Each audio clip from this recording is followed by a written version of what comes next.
Bonjour et bienvenue à tous pour cette nouvelle édition du Soda Science, la science qui fait pchit, splash, waouh. C'est un programme proposé par le réseau des petits débrouillards qui invite les chercheurs d'aujourd'hui à rencontrer ceux de demain. Donc peut-être vous, on l'espère, pourquoi pas, en tout cas vous motiver à aller vers ces directions. Donc aujourd'hui, on accueille Nicolas Touillat, donc qui va se présenter son laboratoire et tout ce qu'il fait dans son laboratoire et pourquoi, à quoi ça sert ce qu'il fait, à quoi servent ses recherches. Donc bonjour Nicolas, merci d'être parmi nous. Bonjour, bonjour à tous. Alors voilà, une petite présentation de toi, de ton parcours, de tes motivations qui t'ont amené jusque-là. Et puis après, on va rentrer dans le vif du sujet avec où tu travailles, avec pourquoi pas avec qui tu travailles et qu'est-ce que tu peux bien faire. D'accord, écoutez, bonjour, merci pour l'invitation d'ailleurs. Je m'appelle Nicolas Touillat, j'ai 27 ans. Je suis en deuxième année de thèse actuellement, c'est-à-dire que je prépare un doctorat pour être docteur en biologie. Moi, je travaille à Bordeaux, dans le laboratoire Biotis. Alors à la base, moi, je viens du sud-ouest de la France. J'ai fait des études d'abord pour être technicien de laboratoire, donc j'ai fait un DUT et après j'ai fait une licence professionnelle de biologie analytique et expérimentale. Donc, à la base, j'avais fait ces études pour devenir technicien de laboratoire. Et après, avec des rencontres, en discutant avec des chercheurs, on m'a proposé de continuer mes études. Et donc, j'ai repris mes études et j'ai fait un master. Et voilà, aujourd'hui, je travaille au laboratoire Biotis de Bordeaux. Donc, moi, mon domaine de prédilection, c'est la régénération de l'os. Ah oui, on va peut-être présenter le labo un petit peu d'abord. L'unité Biotis, c'est une unité mixte de recherche, c'est-à-dire qu'il y a des gens qui travaillent à la fois à l'université et à la fois en tant que chercheurs, donc qui sont enseignants et chercheurs. Et il y a aussi des praticiens hospitaliers, donc des gens qui travaillent en tant que médecins à l'hôpital, qui font aussi de la recherche. Donc on a trois grands axes de recherche, je dirais. Le premier, c'est on cherche à faire de l'ingénierie tissulaire, donc réparer le vivant en s'appuyant sur des technologies modernes qui vont associer aussi le vivant. Donc on essaye de faire de la régénération vasculaire, donc on essaye de fabriquer des vaisseaux sanguins en utilisant des cellules du corps humain qui vont aider à fabriquer euh, des éléments dont on va se servir pour fabriquer des vaisseaux sanguins. On essaye également de faire de la réparation de l'os, donc essayer de comprendre comment fonctionne l'os, qu'est-ce qu'il y a dans l'os pour pouvoir le réparer le plus efficacement possible, et également d'autres tissus que l'on essaye de reconstituer. Donc des exemples notamment malheureusement en cancérologie où on va avoir des applications. Donc le dernier axe de recherche que nous avons dans notre laboratoire, c'est l'utilisation de technologies de bioimpression pour mimer le vivant et donc différents modèles de cancer pour essayer de comprendre comment cette maladie se met en place, comment elle fonctionne à différentes échelles dans différents organes. Voilà. Alors là, tu viens de parler de bioimpression. Donc déjà, c'est quoi la bioimpression? Parce que nous, on ne sait pas du tout ce que ça peut être. L'impression bio, qu'est-ce que ça peut être? Du tout. Alors pour bien recontextualiser tout ça, je vous ai préparé un petit diaporama. Donc je vous propose de tout de suite partager mon écran. Hop. Donc, pour bien comprendre dans quel contexte on se place en termes de bioimpression, moi, je propose de regarder cette petite voiture en Lego. Et donc, nous, donc la voiture en Lego, elle est faite à partir de briques Lego. Et donc, principalement, en regardant cette voiture, on va se dire, OK, il y a beaucoup de briques jaunes et il va y avoir d'autres briques qui vont servir notamment à faire les roues, le système pour que la voiture roule. Donc, globalement, sans les roues, la voiture n'avance pas. Et sans les briques jaunes qui font tout le constituant autour, la voiture ne tient pas debout. Et là, quand on regarde un organe, par exemple, ça peut être n'importe quoi. Ça peut être le cœur, ça peut être le foie, les poumons. Là, je vous prends l'exemple du pancréas. Mais en biologie, ça va être la même approche. On va se dire qu'est-ce qui constitue cet organe. Et donc, on va faire un grand zoom dans l'organe. Et dans les organes sont constitués de cellules. Donc, c'est vraiment l'équivalent des briques Lego pour la voiture. Les cellules, c'est la plus petite unité qui va fabriquer le vivant, fabriquer l'organe. Et donc, on va zoomer et on va se rendre compte que dans un organe qui paraît peut-être simple à première vue, comme ça, le pancréas, on dirait une espèce de boule jaune, on ne sait pas trop à quoi elle sert. Et bien, en fait, si on zoome beaucoup, on va se rendre compte que c'est très, très complexe. À l'échelle de la cellule, il y a beaucoup, beaucoup de cellules différentes. Hein, donc, on va trouver plein de petites briques Lego différentes. Et associées entre elles, elles vont avoir une fonction très particulière. Et c'est ça qu'on étudie quand on fait de la biologie. En tout cas, en partie. Et donc, si on veut reproduire cette fonction-là, par exemple, on a des cas de gens qui sont atteints, on va dire, du diabète. Donc, c'est une maladie qui touche le pancréas et qui les empêche de réguler la quantité de sucre qu'ils ont dans le sang. Donc, c'est très, très néfaste pour l'organisme. Et donc, on essaye, par exemple, une des solutions thérapeutiques aujourd'hui, ça pourrait être de leur refabriquer carrément un pancréas, tout neuf, tout propre, et on leur implante. Et pour faire ça, il faut fabriquer le pancréas. Donc, on va partir de toutes ces petites unités qui font que le pancréas fonctionne. Donc, les briques Lego, en l'occurrence, ça va être des cellules. Donc là, elles sont un petit peu éparpillées. Et ces cellules-là, on va essayer de les réassembler pour qu'elles reproduisent une fonction. Et ça, aujourd'hui, on ne peut pas le faire à la main. Et c'est la bioimpression qui va avoir ce rôle-là. Alors du coup, la bioimpression, qu'est-ce que c'est concrètement? Eh ben, c'est comme de l'impression classique. On a besoin d'une imprimante, on a besoin d'encre et on a besoin de papier. Au laboratoire, c'est pareil, sauf que c'est un tout petit peu plus technique. On va avoir des grosses machines qui vont avoir le rôle d'imprimante. L'encre, ça va être un mélange qui va contenir, pourquoi pas, des cellules, donc, pourquoi pas des médicaments, pourquoi pas tous les éléments qui pourront aider ce qu'on cherche à faire à se reconstituer. Et le papier, ça va être le support sur lequel on va imprimer notre encre, notre bio-encre. Et du coup, ça peut être un support. Si on est dans le laboratoire, ça va être sur du liquide, sur du plastique, sur du solide. Et si on se place à l'échelle de l'être humain, eh bien, on peut carrément venir imprimer le papier. Ça peut être tout simplement le tissu vivant. On peut imprimer directement chez l'homme. Tu veux dire que tu peux placer une imprimante au-dessus du corps humain à réparer et mettre tes petites briques directement dans le corps humain? Ça pourrait être possible, ouais, c'est une possibilité. Alors aujourd'hui, on n'en est pas encore là en recherche, mais on peut espérer que dans les années à venir, ça va se mettre en place. Il y a déjà des phases cliniques qui sont en train de se mettre en place, notamment pour imprimer par exemple de la peau. Il y a plusieurs sociétés en France qui font ça. Et voilà, donc c'est probablement le futur de la médecine. Je ne sais pas si j'avais. Ah voilà, et donc pour finir sur la bioimpression, comment ça marche très concrètement l'imprimante? Ben, il y a trois, bon, je ne vais pas toutes les lister parce qu'il y en a plus que ça, mais grosso modo, ce qui se fait le plus aujourd'hui en science, c'est ce que vous avez à gauche, l'extrusion.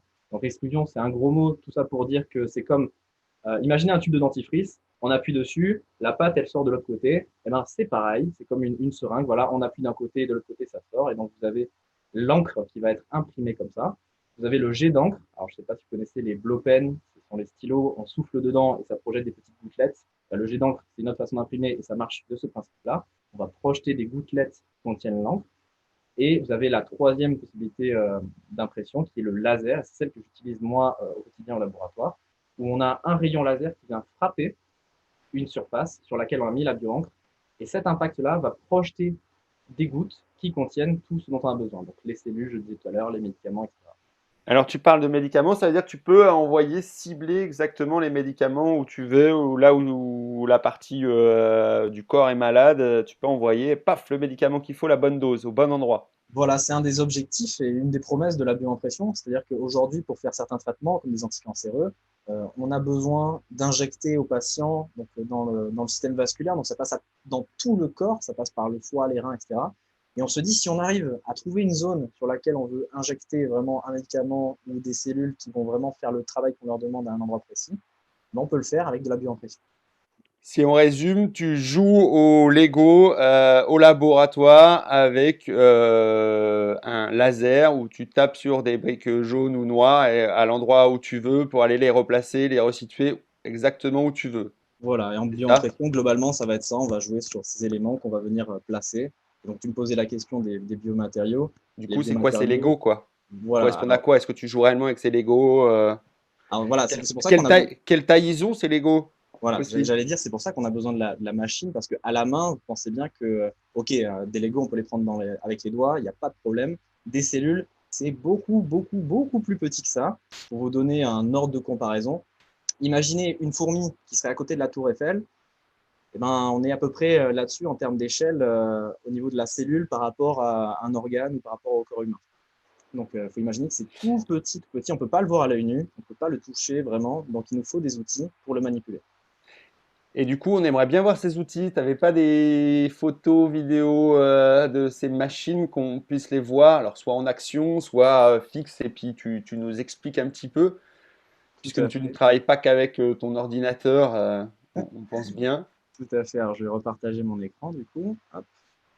Voilà. Alors, je ne sais pas si vous voyez Donc cette c'est photo. la nouvelle machine à café de ton laboratoire, c'est ça? Voilà, c'est exactement ça. On se réunit tous, on boit les petits cocktails comme ça autour de la machine. Alors ici, très concrètement, c'est donc rappelez-vous de ce que je vous ai montré juste avant.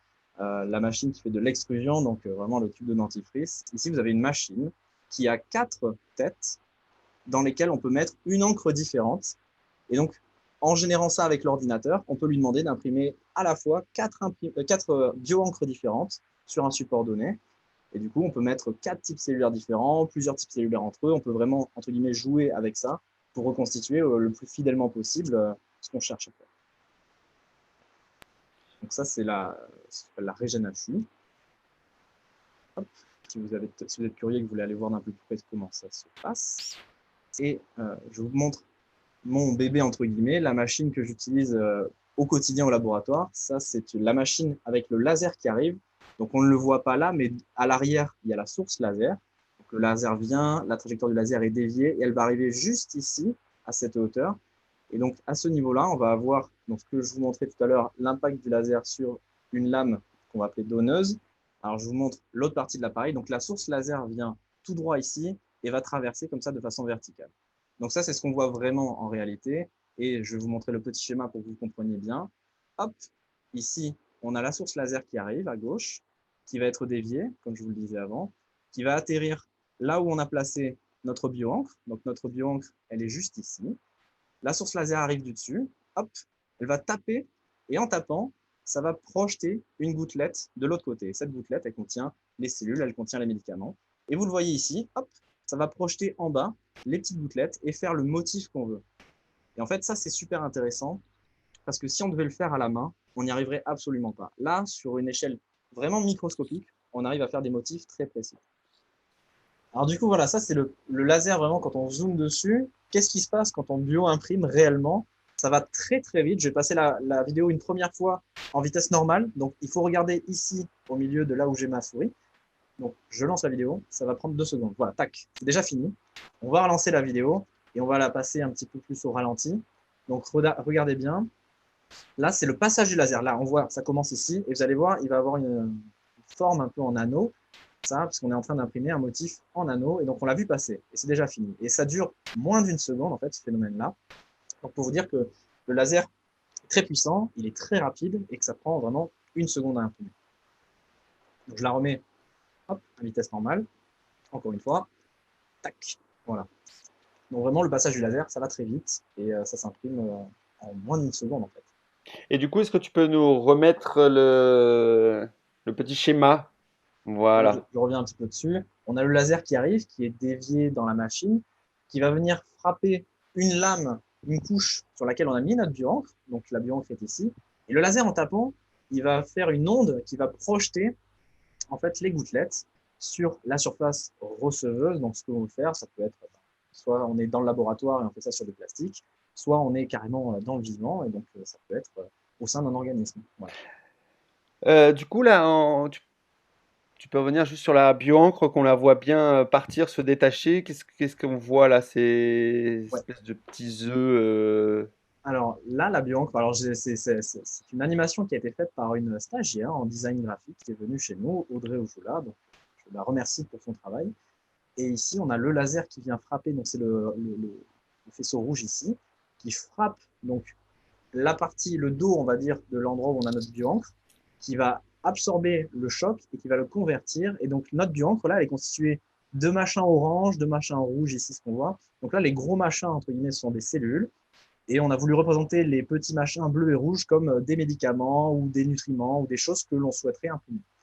Et donc, on voit bien, voilà, le laser tape, et donc ça crée un choc, et ce choc va créer la formation d'une gouttelette, et cette gouttelette, elle va être projetée. Et donc, on va le voir ici, hop là, la gouttelette, elle est projetée, et elle est envoyée sur la surface receveuse. Et là, on peut imprimer vraiment des motifs précis. Donc là, c'est l'anneau tel que vous l'avez vu avant dans la vidéo. Donc le laser passe vraiment beaucoup plus vite que ça. On l'a vu, ça dure une seconde à peine pour faire tout cet anneau-là. Et chaque gouttelette est toute petite. Une gouttelette fait à peu près 60 microns de diamètre. Tu veux dire que tu arrives à dessiner ce que tu veux avec ce type d'outil? En théorie, on est capable de dessiner absolument ce qu'on veut. Ouais. Donc tu peux dessiner des smileys, c'est ça? Par exemple, effectivement, Ah, ça me dit quelque chose, ça. oui, c'est étonnant ça. Mm. Donc voilà comment marche la technologie d'impression au laser. Du coup, il te reste combien de temps là à travailler là-dessus pour ta thèse? Alors moi, j'ai commencé en décembre 2019. Donc j'en ai encore pour, ça fait 1 an que je suis arrivé, un petit peu plus. Donc il me reste 2 ans de travaux là et à l'issue de ça, normalement j'aurai le diplôme de docteur en biologie. On va te remercier déjà pour ce premier temps. Ça marche. Voilà, déjà, merci beaucoup. Merci à vous.